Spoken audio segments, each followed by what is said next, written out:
what is the intention? What is the goal of the exercise? Right off the bat, what is it I'm trying to accomplish with this exercise?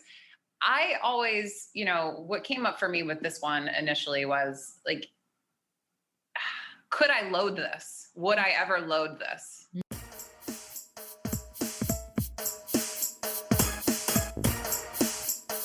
Hello, and welcome to Peach Pit Fitness Podcast, presented by Think Fit, Be Fit Podcast Network.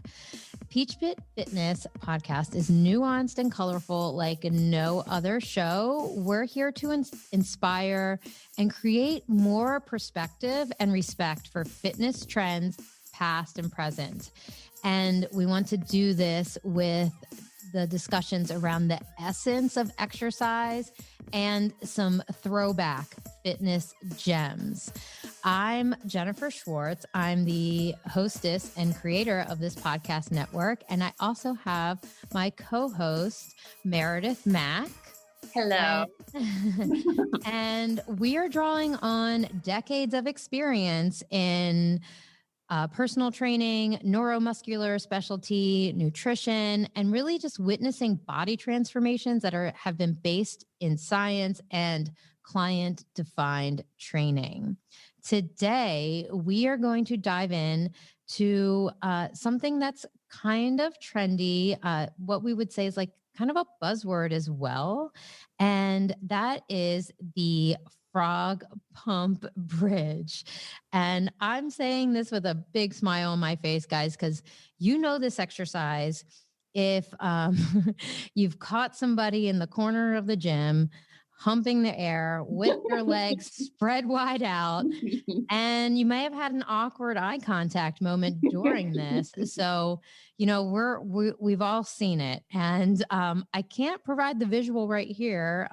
We are on an audio podcast, but we're going to do our best to dive in and take a bite of what's actually going on here.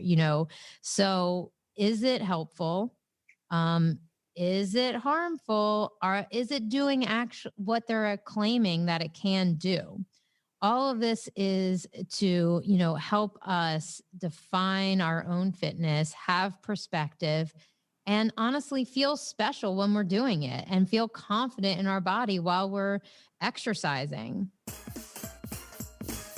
So, frog pump exercise. And so I'm going to go into, what this actually is. The critique is really based on, where it came from, how it got popular, and who's responsible for it. And are any of the things that this responsible individual are their claims offensive? Are their claims valid? These are all questions that I'm ready to dive in with. How about you, Meredith? Me too. I am excited about this one. I have to say, I've never actually seen this in person. Okay, I have. I had just recently heard of it for the first time before you suggested it. So it was interesting to explore for sure. Okay, yeah. So I had come upon it from my various Instagram scrolls. I was aware of this probably a while back. And, for me, it was more about, I was kind of triggered by it, to be honest. So for me, that's like an invitation to dig in. Absolutely. And figure out what this is all about. So I'm pulling up my notes. And because, audience, I do want to say that, we do put some research into this, and we are following a critique template. So to present something balanced in the hopes of being balanced. Yes. Yes. Yeah. It's challenging sometimes to be balanced about things but I think it's a worthy effort. And yeah. And this is something that when I think of balanced, I think of something systematic. And, we do have a lot of personal experience with exercise in general. And, you and I also have a aptitude for breaking down exercise. Yeah. So this is an exercise in in honing that skill even more as well. Because this stuff comes up, our clients want to know, our audience wants to know. I love that. And I think it helps for other people to hear how we would break it down so that they can do the same thing for themselves about other things as well that come up. Yeah. Yeah, exactly. And like with that said, I will say I'm not going to hold back on some technical terms. I think, in my previous podcast experience, I have held back from doing technical things because it's an audio podcast. But now that we have a context and a visual, like you can just go look up this exercise and I will provide resources for you. I feel that this is a good time for me to be more technical and show that I have a huge respect for anatomy, biology, and physiology. So, that's the warning, I guess. We're explicit and technical. Yeah.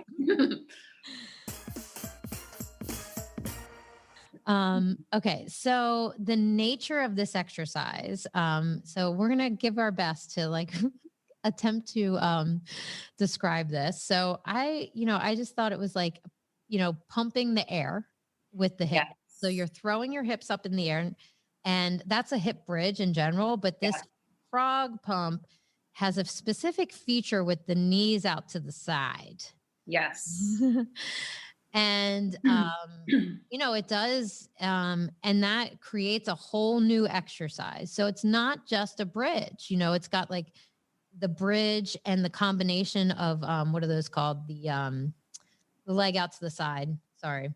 Like abduction, external rotation. Yeah. Like it's like a combination of the two, right? Yes. Like a fire hydrant. Yes. Yeah. Like a upside down fire hydrant. Yeah. Yeah. So, and when we change the position and the design of an exercise, we absolutely change the exercise and the outcome. Yes. It's not the same. It's different. But I like to remind myself. Yeah. And I mean, it's great that you have to remind yourself of that because I think a lot of people don't know that. Yeah. Yeah. Just because it looks the same, if we change something about it, that even if it looks, maybe it's upside down, maybe it's on your belt, yes, things change. It all changes. Yeah, because you're what you just said. This exercise you can also do prone on your belly. Yes. Off of bench or. Yep. Yeah. And I definitely have seen that as well. Yeah, I have seen that version. I hadn't seen the supine version. Okay. So the person who made this popular is called Brett Contreras, and he calls himself the glute guy. And it's, the test of time has shown up that he might be a little creepy as well, as you might suspect somebody calling themselves the glute guy.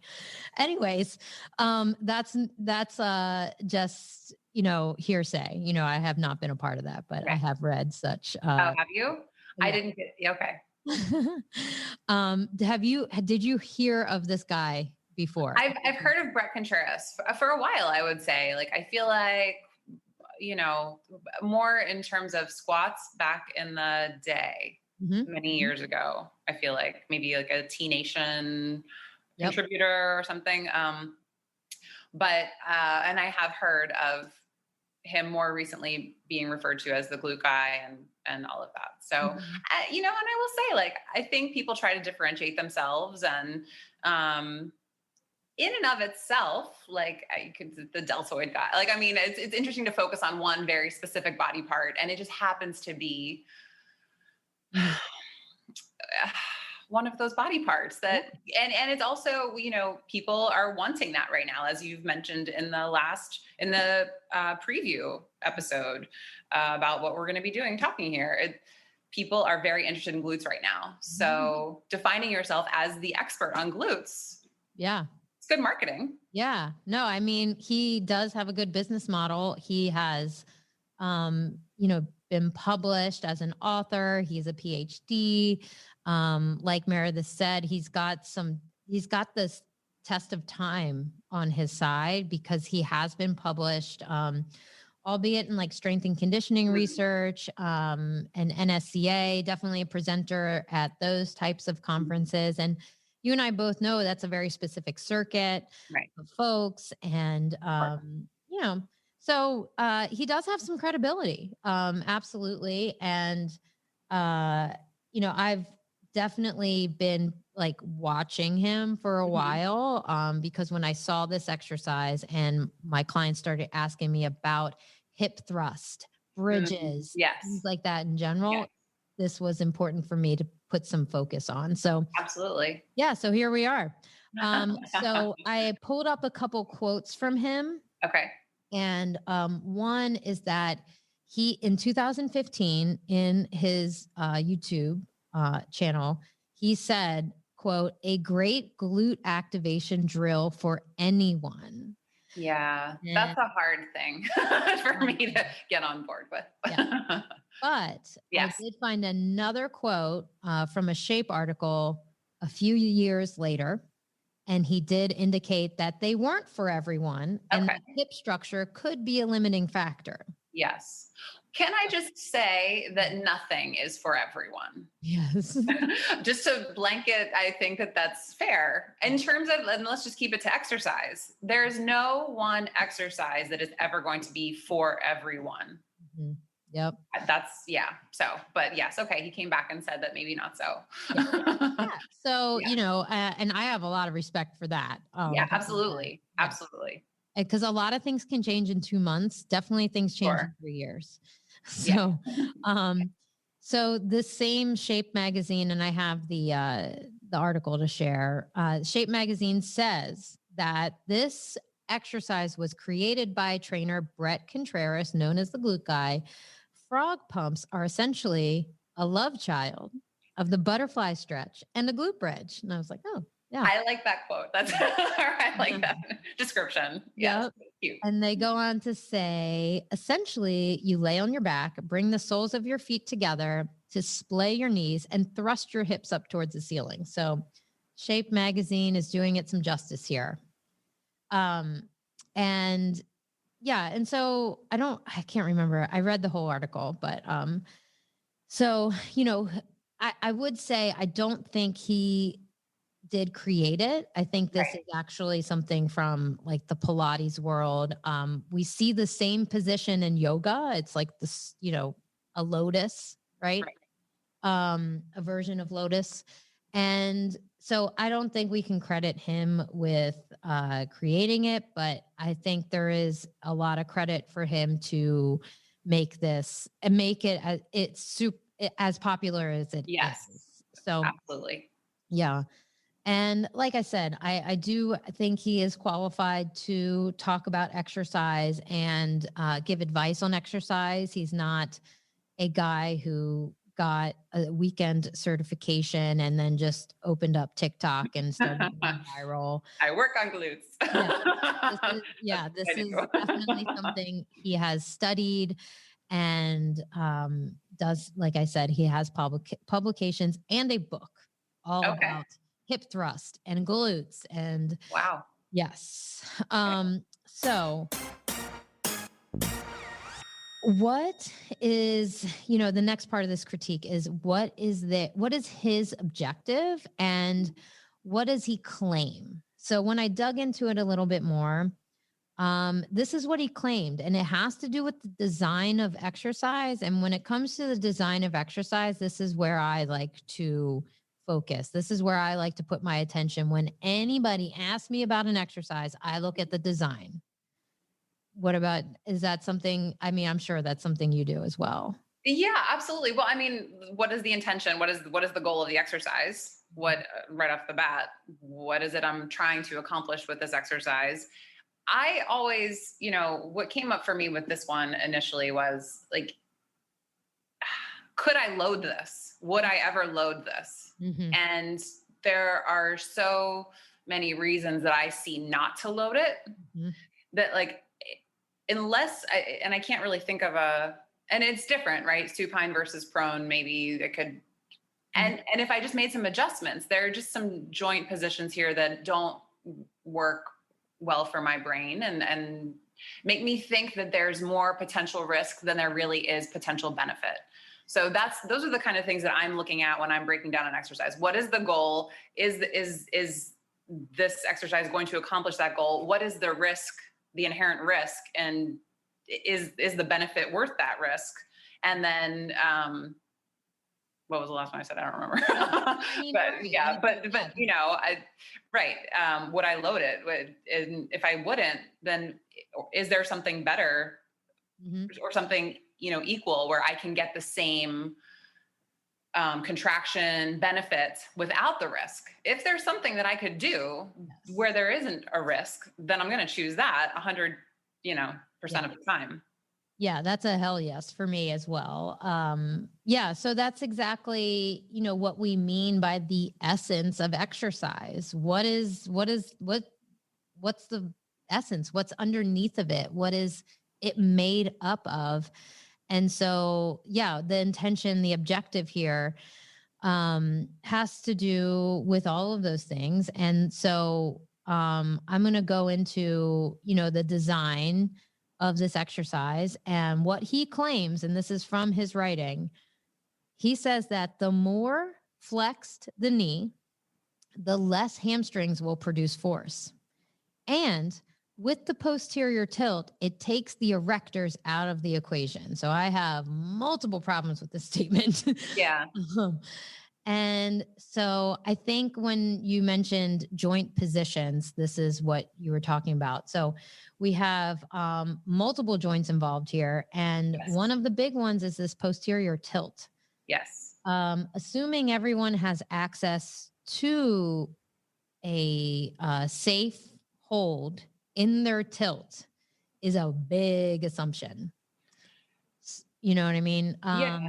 So holding your pelvis into a posterior tilt is also what you would call spinal flexion. And holding it there while doing the exercise. So that's a main design feature that Shape did not pick up on. Well, and I don't really, if somebody did this with like a more neutral as opposed to like spinal flexed position, like, does that completely, I could see if you were actively trying to extend how, your erectors might be I just don't see how being in a completely flexed position is like make or break for the exercise and why it would have to be like that. Yeah. And why you wouldn't want the erectors involved. Like, and why you wouldn't want the hamstrings. I mean, just because those things are involved does not mean the glutes aren't. Yeah. So I think sometimes like that's what I also try to remind people, like what you're feel and real are not always the same thing. So, just because your hamstrings are engaged does not mean your glutes are not working. There it is. So, anyway. Like that is huge. Yeah. So then, I think if you assumed that your hamstrings weren't involved and your lower back wasn't involved, would that give you more permission to go just load those things up and like potentially overdo it? Maybe, I don't know, and you could also just lie down on your back and squeeze your glute without doing anything. You could not move other than to focus on trying to contract your glutes, either one or the other, both at the same time, back and forth. And you can still be activating your glutes without much, other stuff. Yeah. I feel like if you focused on one at a time, this is going to help you with the torque fitness. Yes. Oh my goodness. Absolutely. I love our episodes are already blending together. Oh my God, guys. You have no idea. This is so fun. So yeah, I have multiple problems with his statement in general with that. And I don't think it's fair to tell people what they should feel without giving them more support as to what it is that they're doing, So the next part of this critique has to do with design as well. Does the design support the goal? I think we just kind of got into that. The design and this idea that you have to have the knees flexed, you have to have your ankles you might be a maxed out dorsiflexion as well. That's another thing.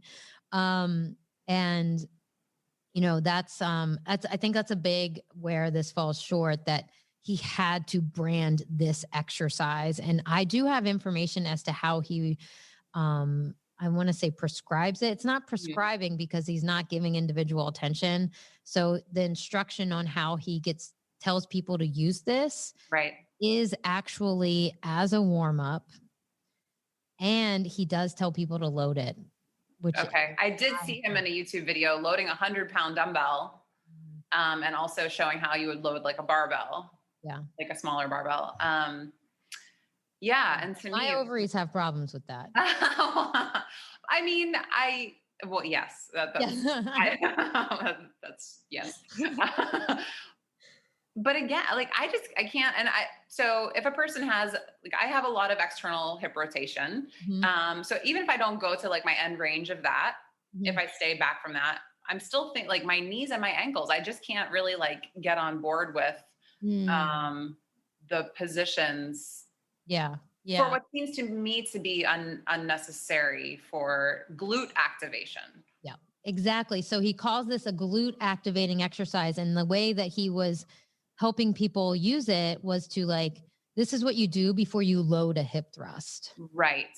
And I think there's a lot of potential for a good hip thrust. Episode, because I love hip. I mean, I love all of those things. And I have I think like finding ways to kind of warm up or activate or engage muscles that you're getting ready to use in a more loaded exercise is valid. I mean, I think that there's a place for that for sure. And I don't have any, problem. Sometimes though, I think that we try to like reinvent a wheel just for variety, for variability, to create something special. Like, to me, I just don't see why the need for this particular position for those particular reasons. Yeah. And I just wonder how much of it is like wanting something that's unique that you can sort of market as being your exercise, your created, or like a part of your special program. Yeah. I think that that's where like that whole thing about like magical exercises, like I heard him say, that the girls that he works with the best glutes are doing 500 reps of these a day or 3 times a week or whatever it was. And it just made me think about the ways that we've been told that this exercise works this thing, that it's if you do this that's a sort of what was the Suzanne Summers, the Thigh Master, right? Like if you do this, you're going to have the legs of your dreams. Like you are going to have the best legs, or whatever it is, that we are feeding people's fears and like feelings about, I'm not good enough, I need to have the best glutes, so I need to do the frog pump to make that happen. Yeah. I don't yes. Sorry, there was yeah, no, that's what it comes down to, is that's a huge part of the perspective that gets overlooked all the time. What does that, is that going to make you feel special? Is that, and I mean special in a very sincere, like sacred way. Is that the thing, when it comes to, being human right now, we get to choose how we work our body. Like, awesome. And our body will adapt to that. Right. And which is I think like is the magic of exercise, that we can choose all of these things, that our body does adapt to the stimulus that we put on it, that that we can trigger or like get endorphins to be released, and we can improve our mood if we are consistent with this type of activity. What I don't like is that like idea that if I do this exercise, then I'm going to have the best glutes. And it reminds me of like a toxic fitness culture versus like a coming to it from a place of wanting to explore and get stronger and in a way that's appropriate for each of our bodies. Yep. And that's exactly what we're here for. I love that. Yeah. It's, it's not it's not common, you guys. We have so many years of training and experience to come to this. So it's like really an invitation. I'm not saying this is how you should think. Like this is an evolution that you can explore, and it's amazing. So, so happy to And have y'all. well, and and to that point though, for somebody who's like, I really love frog pumps, like that's great. If and if your body feels good and you haven't had issues come up and you feel like you're doing it in a way that's responsible for you and appropriate for your body, like I don't think either one of us is here to tell anyone that they shouldn't like the things that they like. And that's totally cool. It's just, I think there's not enough people talking about, you don't have to, if you don't like that exercise, if you don't like the way it makes you feel, even the execution of it in a gym would be uncomfortable for me. If you don't like the way that that makes you feel, don't do it. Mm-hmm. Yep. Yeah. Yeah. I mean, and that can go even into like a pull-up position. Sure. Like underwear is hanging out and that ain't comfortable. Right. Don't do it. Yeah. Like you get to make the decisions that are right for you based on your comfort level and your body. Yeah. I had a fabulous moment of that at the gym this morning. I posted it on Instagram today. I didn't see it yet. Oh man. I put a little 25-pound plate under my butt for a booster. And I was like, oh, this is better. I needed I use these freaking awesome machines that are classics, but they're not built for people that are 5'2", 3". Right. Like, so I get my plate and I'm like comfort level and I get to like feel the contraction. It was awesome. Yeah. That's so great. Yeah. So, and again, like I didn't feel comfortable in the original setup, and there was no more thought than that. Yeah. And I had some assumptions about my hand position relative to my butt position, and, I was right and it worked. It's great. Like, yeah. So yeah, back to that. It's just, if these make you feel good, if this actually prepares your body for loading it heavier, I'm so for it. But just know that you don't have to have your everything locked into place like they're suggesting. I think that's absolutely right. I think there are just as many ways to vary this so that you don't have your joints, at least in some capacities, in risky positions or I guess. Yeah, and then so then I would. Yeah, the way that I say it, it's like excess, that would sometimes the way that this is described and demonstrated on throughout his platform, I would say this is excessive range of motion for people's hips, knees, and pelvis. Yeah. So you have many opportunities to explore what feels good. Right. And that's the thing. It's like, if you just listen to that last part of our conversation, we're talking about what is like 2 minutes of exploration to see which part feels better. Yeah. And then you work with that, with the things that you're feeling that you can move through the range of motion without the joint, I would say, discomfort. Muscle discomfort is different than joint discomfort. I think most of you know that. So yeah, that's really what this is all about, is the exploration. So, that's the takeaway really, is you don't have to go into full range of these positions that he's kind of training people to do. I also thought this could be a good exercise for people if they wanted to train their attention to their glutes, as you were saying, like the feel. Yeah. You know what I mean? If it's like, if you have that trouble with, like, let's say a hip exercise and you have trouble feeling it, and you've tried slowing down and you've tried maybe some adjustments to the height, to the position, and it's just an exploration in feeling your glutes, this might work for you. Yeah. So absolutely. I just kind of wanted to point that out, that it's not all like bad, right? No, I think it's really interesting to take. It was honestly a position I'd never thought of before. And that is cool. Yeah. Wow, my, bodies can go into that, whether it's good or bad is very person specific, although there may be a trend one way or the other, but yeah. Yeah. So interesting to explore different ways we connect to muscles in different positions. Yes. All right. I think that was a great critique. That was our first one, I guys. know, I'm so excited. That was really fun. Yeah. So, it's a brain exercise for us too. So, definitely reach out, if you have questions about that. We're not really here to provide like solutions. It's just more about that perspective. It's just more about what if, Right. and because the answer about if it's good for your body Right. comes from you. Absolutely. And also really questioning people. I know that you said that he came around and changed it, but really questioning when somebody says this is good for everyone.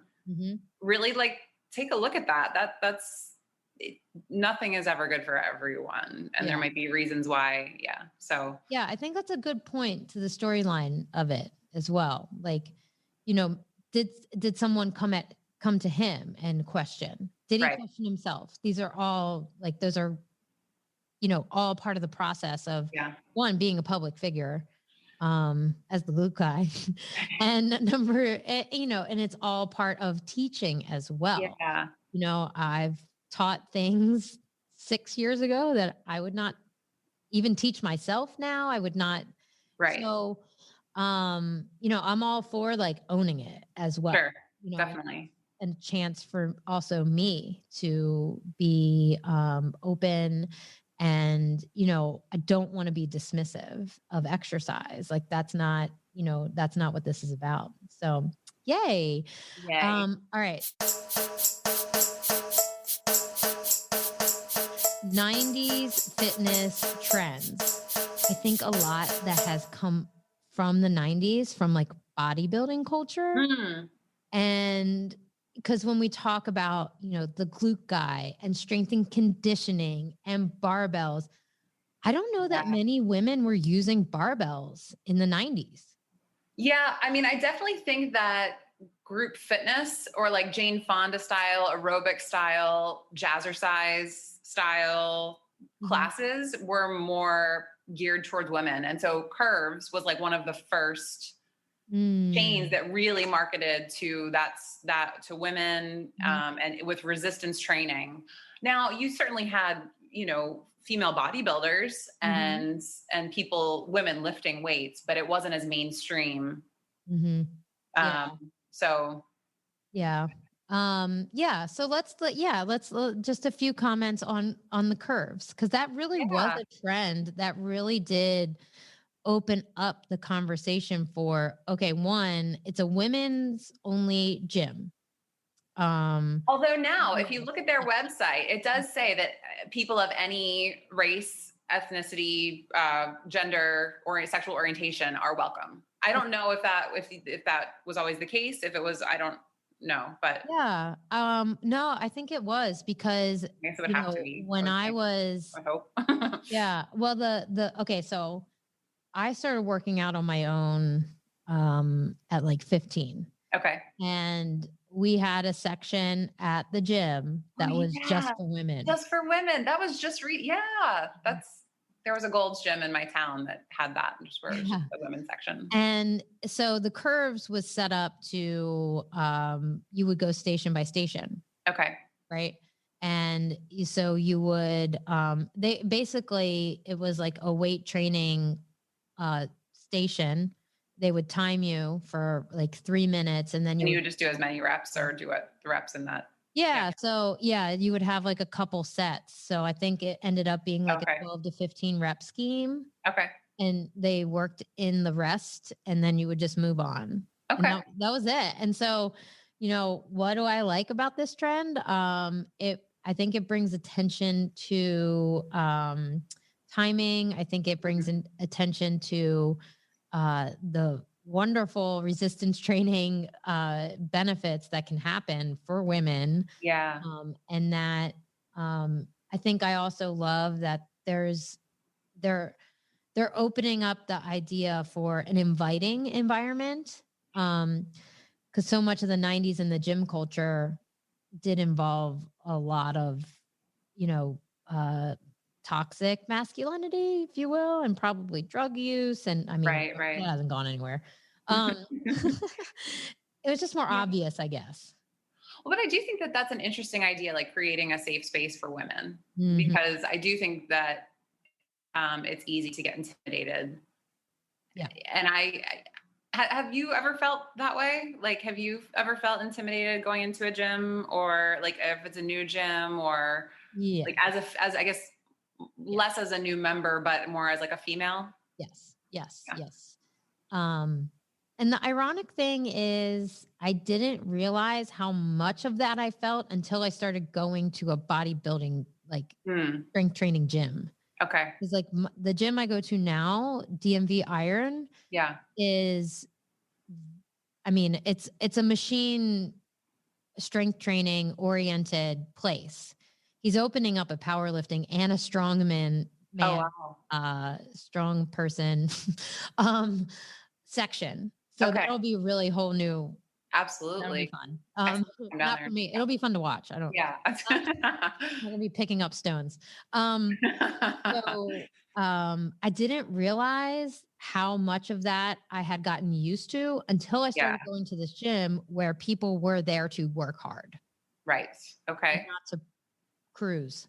So I didn't realize how much of that I gotten used to, for sure. Yeah. And I just kind of put it to the side and just said, this is just a part of gym culture. So yeah, I think this is really a cool thing to point out, that creating a safe space in general is an amazing trend.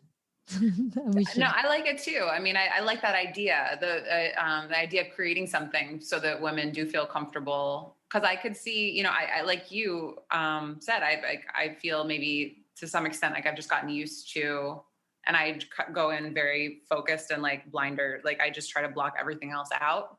But you know, I think it would be interesting to be in a space where it was only females, and I mean that could have its issues too. But you know, depending on the environment and all of that. Yeah. So I think, you know, as far as like, I think this would be like I don't know how big the brand was in the 90s. I don't know if there's going to be people, I know, I mean, of a certain age, you're not going to actually have this book, and like this, they have like an old picture of, I don't know if you can show that on the, but that's like an old curves from 1992.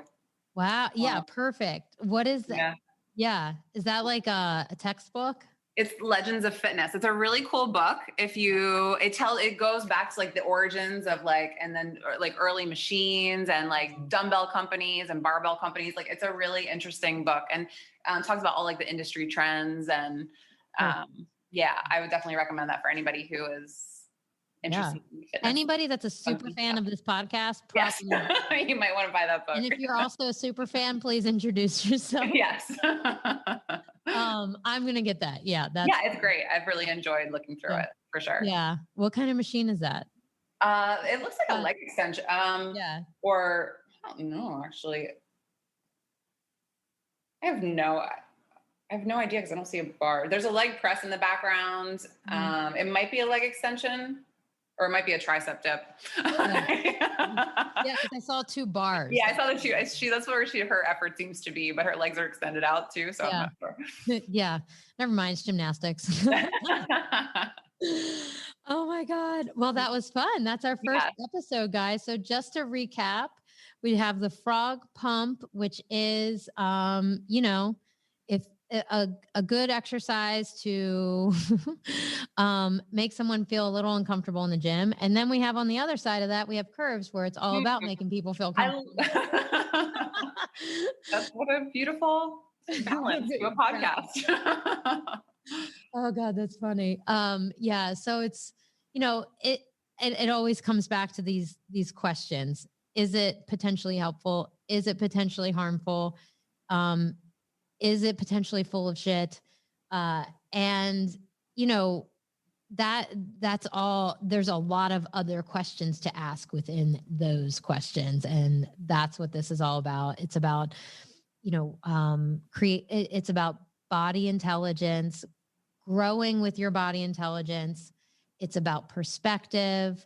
And again, like asking the questions. So thank you guys so much for being here. I'm gonna launch a Peach Pit Instagram and all that. We're not there yet, but it'll all be there so we can kind of also like give you some visuals for this stuff. I think that's what I would like to use it for, is like give some context to the exercise, and also like maybe repost you guys like exploring your exercise. Like because I absolutely applaud that. I love that. Yeah. Definitely.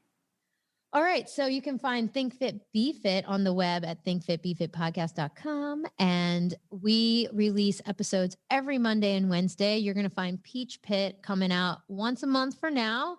We'll see how it goes. And then we have my Instagram at Jennifer_Simone_Schwartz. Butchered my last name. And then we have Meredith Mac at Meredith_Mac on Instagram. Any other closing comments? I'm just so excited for this. I love having these conversations. And so thank you for putting this together and asking me to be a part of it. Yes, I love having you as a co-host. Fabulous. All right. Thanks, guys, for listening. And I can't wait to hear from you, super fans.